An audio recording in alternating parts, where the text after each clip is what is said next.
My little boy will often come running into our room, maybe once or twice a month, at 4 or 5 in the morning, having had a dream. And he'll say, oh, it was a crazy dream and it was a nightmare. And I kind of like that. And he'll come and cuddle and he'll be better and he just needs to be comforted. Well, I want to talk to you about a nightmare that's not cozy and fun. It's the latest news that there's a nightmare bacteria stalking us. I'm so tired of the nightmare bacteria story, flesh-eating bacteria and that kind of stuff. It's crazy. This nightmare bacteria they're talking about is an E. coli type bacteria, or Klebsiella. And everybody knows about the E. coli infections from bad meat and things like that. They're serious, and I'm not going to blow them off and say they're not important. They're important.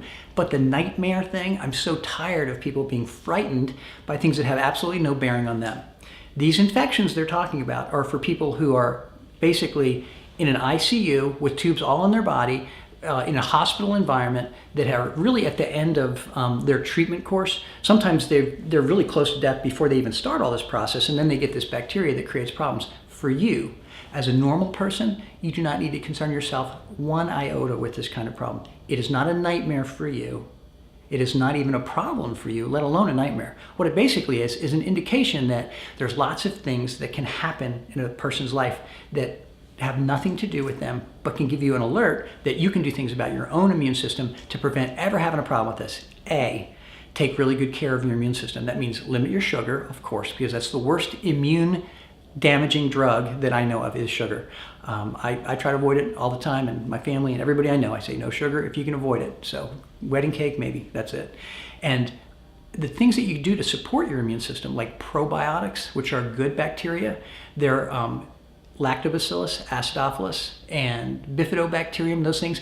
You can eat yogurt, but yogurt has a real small concentration. So pretty much you got to supplement it. You want to take billions of units, like billionaire, like billions, like 1 billion to 20 billion or 50 billion units of probiotics every day to keep your intestinal tract healthy. What that does is it suppresses the growth of bad bacteria like E. coli, which live in your intestinal tract, like Klebsiella, which are the things that they're saying are these nightmare bacteria.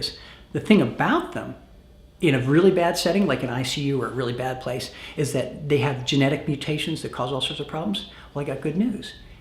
God made you so that your body will actually take gene abnormalities and it'll clip it out of your DNA and remove them. Your body can even heal your genes. That's how well made you are. So you don't need to buy into this whole nightmare scenario. Take good care of yourself, of course, but when you see that kind of flesh-eating nightmare, bacterial, all that crazy stuff, take a deep breath. And recognize that if you're exercising, eating well, drinking water, avoiding sugar, just the real basic stuff, your life doesn't need to be a nightmare. It can be a bit of a dream come true.